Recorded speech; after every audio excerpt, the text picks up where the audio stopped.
स्पष्ट नाम नहीं लिया, क्योंकि कहते हैं एक बार अगर सुखदेव जी राधा रानी का नाम ले ले तो उनकी 6 महीने तक समाधि लग जाती है। और यहाँ तो बेचारे परीक्षित के 7 दिन ही जीवन के शेष हैं, तो बड़ी ही छुपाकर राधा रानी का नाम लिया है शब्दों के मध्य में। जो भागवत के परम रसिक हैं वह तो उन छुपे हुए अर्थ शब्दों को समझ लेते हैं, सामान्य की गति नहीं उन शब्दों के अर्थों को समझ सके। क्योंकि घर में अनेक साज सजावट की चीजें हमारे घर में रहती है। कोई अगर हमारे घर में मेहमान अतिथि आए तो हम हमारा पूरा घर दिखाएंगे, पर क्या हमारे घर में हम रखी तिजोरी को बताएंगे हमारी तिजोरी कहाँ पर है, कि ये चाबी यहाँ रहती है, ऐसे खुलती है। ये तो घर के केवल विशेष सदस्यों को ही मालूम रहता है। उसी तरह श्री सुखदेव जी ने राधा रानी का जो शब्द है वह बड़ा ही छुपा कर रखा है। आइए 2 मिनट राधा रानी का स्मरण करते हुए आगे की कथा प्रसंगों में चलते हैं। सरस किशोरी वयस की थोरी रति रस बोरी की जय कृपा की को। सरस किशोरी वयस की थोरी रति रस बोरी की जय कृपा की को। श्री राधे की जय कृपा की को।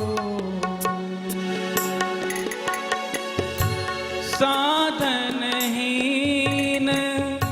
दीन में राधे तुम करुणामयी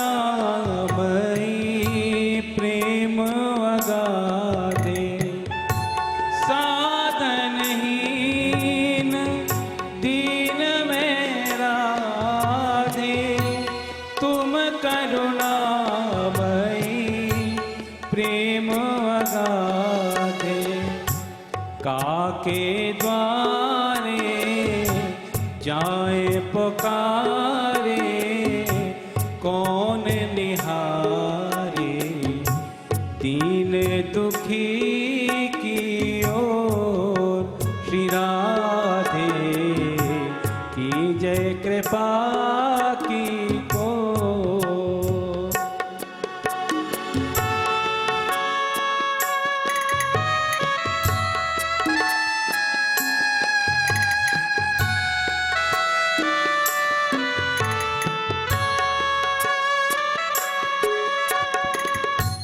करत वघन नहीं नेक वघाओ भजन करन में ना मन को लगाओ। करत वघन नहीं नेक वघाओ भजन करन में ना मन को लगाओ। करी बर जोरी लखी निज ओरी तुम बिन मोरी कौन सुधारे और। श्री राधे की जय कृपा की को। सरस किशोरी वयस की थोरी रति रस बोरी की जय कृपा की को।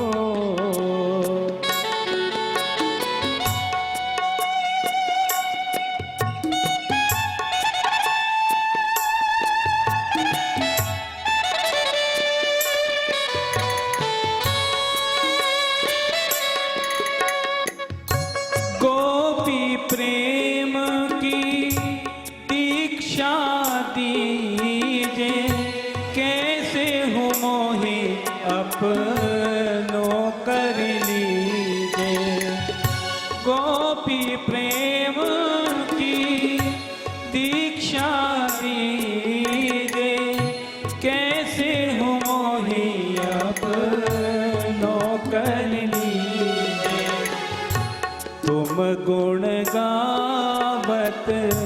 दिवस बितावत तीर्थ भरियावत द्रग भरियावत मैं हो प्रेम विभोर श्री राधे की जय कृपा की को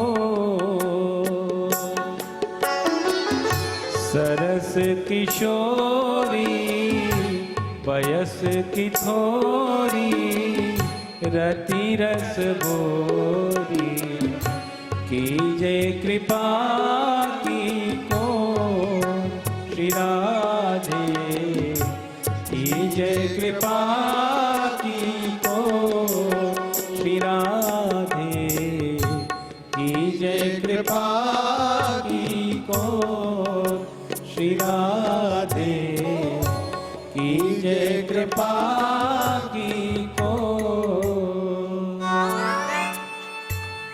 और जब वह राधा रानी थक गई तब प्रभु ने कहा, स्कंद आरुह्यता मेरे कंधे पर बैठ जाओ। और जैसे ही राधा रानी कंधे पर बैठने को तत्पर हुई, प्रभु वहां से भी अंतर ध्यान हो गए। सारी की सारी गोपियां जब विरह आतुर होकर प्रभु को पुकारती है, तब राधा रानी को भी देखती है। और राधा रानी के साथ सारी की सारी गोपियां प्रभु को ढूंढने के लिए जब इधर उधर भागती है, तब एक गोपी कहती है, मुझे तो लगता है ऐसे ढूंढने से काम नहीं चलेगा। मैंने ऐसा भी सुना है, जब प्रभु की याद में अगर कोई गीत गाया जाए तो प्रभु अपने आप को रोक नहीं सकते।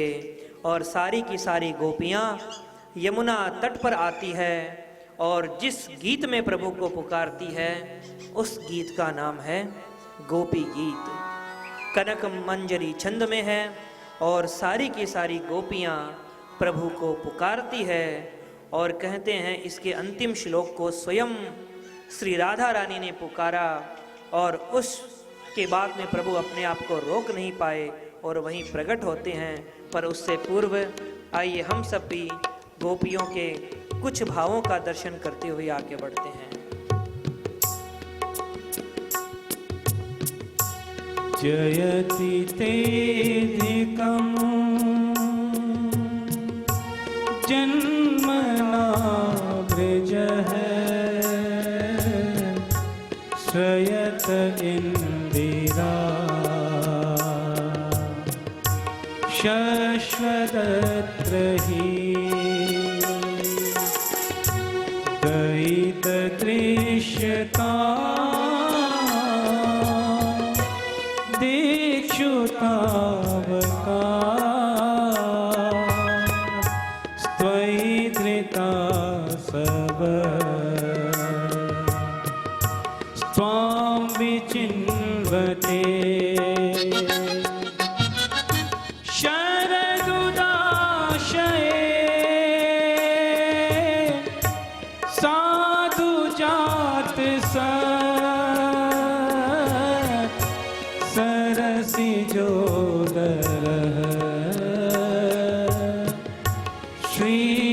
श्रीमोषादृशा सूरत नाथ ते शुल्क दासिका वरदलेन को नेह किं वद कृष्ण है कृष्ण है कृष्ण है।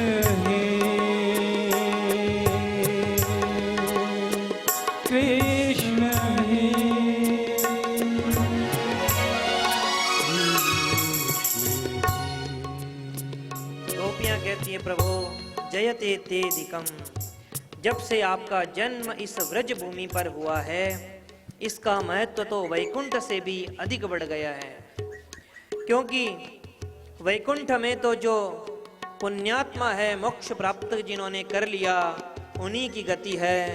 पर व्रज भूमि में जब से आप आए हैं, वैकुंठ की महिमा इस व्रज भूमि से इतनी बढ़ गई है कि लक्ष्मी भी जो एक जगह चंचला रहती थी, स्थिर नहीं होती थी, वह भी यहाँ निवास करने लगी है। हम आपकी ही हैं, हमें आंख उठाकर देखो तो सही। और हमने तो यह सुना है, जो आपकी एक बार हो जाती है उसे भटकना नहीं पड़ता, पर हम आज आपकी भी होकर वन वन भटक रही हैं।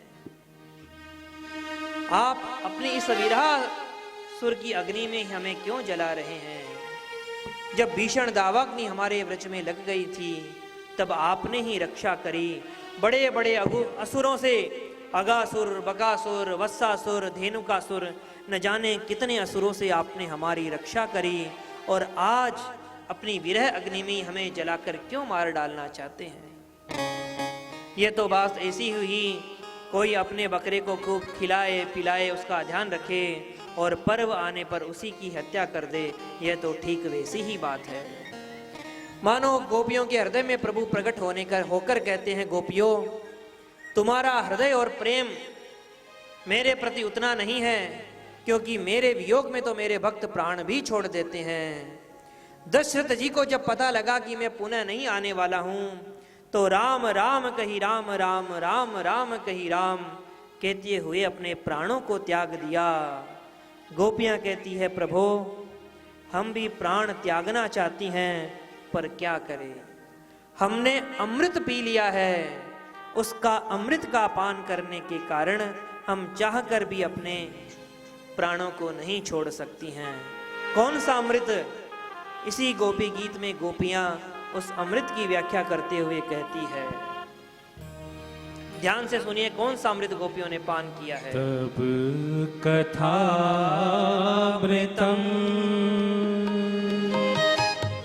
तप्त जीवनम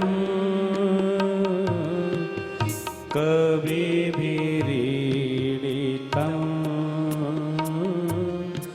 कल्मषापहम्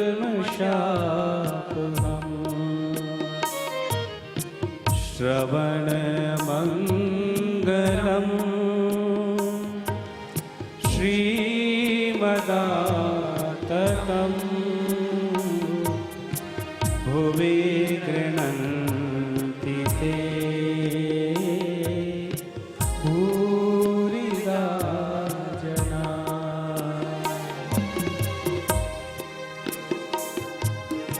गोपियां कहती है, प्रभु हमने आपकी कथामृत का पान कर लिया है, और जो आपकी कथामृत का पान कर लेता है उसे फिर चाहकर भी वह कैसे अपने प्राणों का त्याग करे।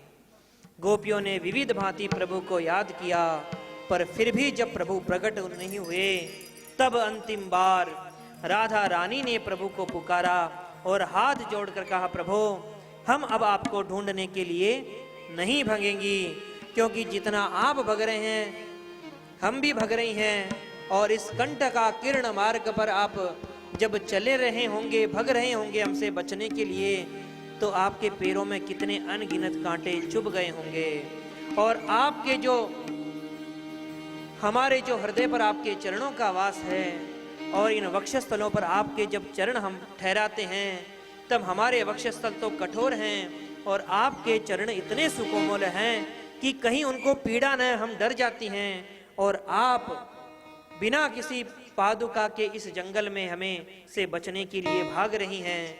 हमें अत्यंत ही कष्ट हो रहा है, और अब हम आपको ढूंढने के लिए नहीं भागेगी। और अंतिम बार हाथ जोड़कर श्री राधा रानी ने पुकारा, यत्ते सुजात चरणाम्बुरुहं स्तरेषु पीताशनै प्रियदधीमहि कर्कशेषु तेनाटवीमटसित व्यथते न किंस्मे कूर्पादिभिर्भ्रमति धीर्भवनायुषां नः। इतना कहते कहते ही सारी के सारी गोपियां राधा रानी के साथ मौन हो गई। और उसी बीच में जिस प्रकार घनघोर घटा मंडलों के बीच में बिजली चमकती है, प्रभु भी उन सभी गोपियों के बीच में मद के कामदेव के रूप को भी मोहने वाले उस सुंदर स्वरूप धारण करके उन्हीं गोपियों के मध्य में प्रकट हो गए। बोल रास बिहारी भगवान की। मद के स्वरूप को भी मोहित करने वाले मथने वाले प्रभु सुंदर स्वरूप धारण करके वहीं प्रकट हो गए। और जब गोपियों ने उन्हें देखा तो देखती ही रह गई। गोपियों को क्रोध भी आया। एक गोपी कहती है, प्रभु आप प्रकट तो हो गए, लेकिन संसार में 3 प्रकार के लोग होते हैं। एक होते हैं जो प्रेम के बदले प्रेम करते हैं, एक वो होते हैं प्रेम करो या मत करो हम तो प्रेम करेंगे, और तीसरे होते हैं तुम करो पर तुम कितना भी करो पर हम कुछ भी आपसे प्रेम नहीं करेंगे।